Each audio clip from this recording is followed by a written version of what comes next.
আমার নিজের ব্যক্তিগত সুবিধা অসুবিধা বা কাছের লোকের সুবিধার চেয়ে প্রকৃত যারা অসুবিধা আছে, কষ্টের মধ্যে আছে, সেই সমস্ত মানুষকে সহায়তা করা সরকারের এই ফ্যামিলি কার্ডের লক্ষ্য এবং আমাদেরও ব্যক্তিগত লক্ষ্য। যেই কারণেই কিন্তু আমরা বেছে বাংলার চরের সাথে কানেক্টেড 9 নম্বর ওয়ার্ডকে আমরা সংযুক্ত করেছি।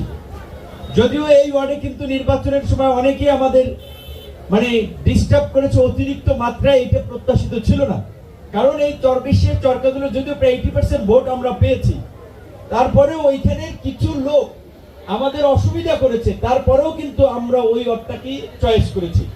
এটাও কিন্তু আপনাদের সামনে একটা এক্সাম্পল যে আমরা রাজনৈতিক বিবেচনায় বা কে আমার সাথে নির্বাচন করেছে, কে করে নাই, কে ভোট দিয়েছে দেয় নাই, আমরা কিন্তু এটা বিবেচনা করছি না।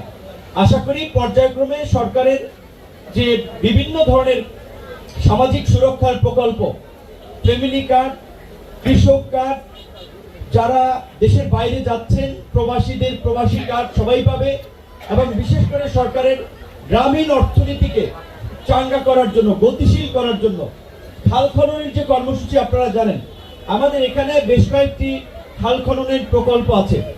এই খাল খননের সাথে যারা জড়িত থাকবেন এবং পটুয়াখালী জেলায় বিশেষ করে এইটা আমরা দেখেছি বিগত দিনে নামে মাত্র বেকু দিয়ে কোনো মতে কয়েকটু জায়গা কেটে টাকা পয়সা কিন্তু সাবার করে ফেলেছেন। এইবার কিন্তু যারা কাজ করবেন শতভাগ কাজ তাদের করতে হবে, এটা কিন্তু আমরা নিশ্চিত করব। এটা নিশ্চিত করবেন আপনারা। আমি এলাকায় তো প্রতিনিয়ত আসি না, আপনারা যারা এলাকায় থাকেন, সরকারের টাকা এলাকার রাস্তা হচ্ছে, খাল খনন হচ্ছে, কালভার্ট হচ্ছে, ব্রিজ হচ্ছে, স্কুল হচ্ছে, আপনারা সচেতন নাগরিক হিসেবে এগুলো দেখবেন যে ঠিকঠাক ভাবে মানসম্মত ওয়েতে হচ্ছে কিনা। চরবিশ্বাস থেকে আমাদের চরকাজলের লঞ্চঘাট এই রাস্তাটির জন্য প্রায় 4 কোটি টাকা রিপেয়ারিং এর জন্য বরাদ্দ হয়েছে। আশা করি কিছুদিনের মধ্যে এটার একটা টেন্ডার হবে। আপনারা সবাই খেয়াল রাখবেন যে কাজটা সঠিকভাবে হচ্ছে কিনা, কারণ একই সাথে রাস্তা হয়েছে, দেখা যায় রাস্তার কিছু অংশ এখনো খুব ভালো আছে, আবার কিছু অংশ একেবারে থাল বাকল উঠে গেছে।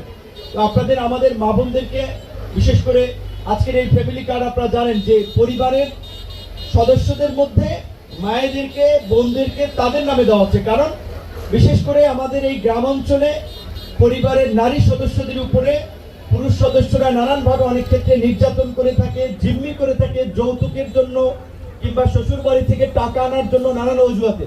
তো এই যে সরকার 2,500 টাকা করে ফ্যামিলি কার্ডের মাধ্যমে আমাদের নারীদের হাতে তুলে দিচ্ছে,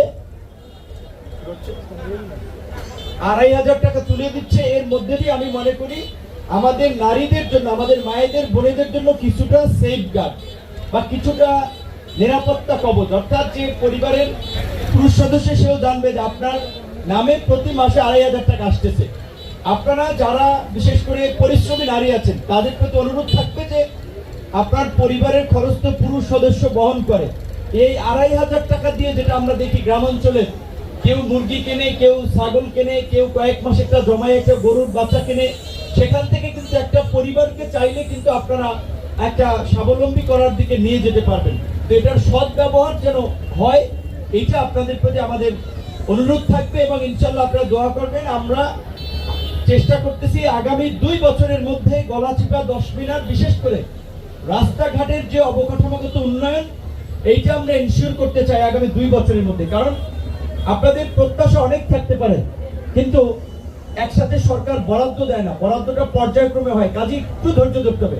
আমরা ভাঙতি মাসে সরকার দায়িত্ব নিয়েছে, আগামী অর্থ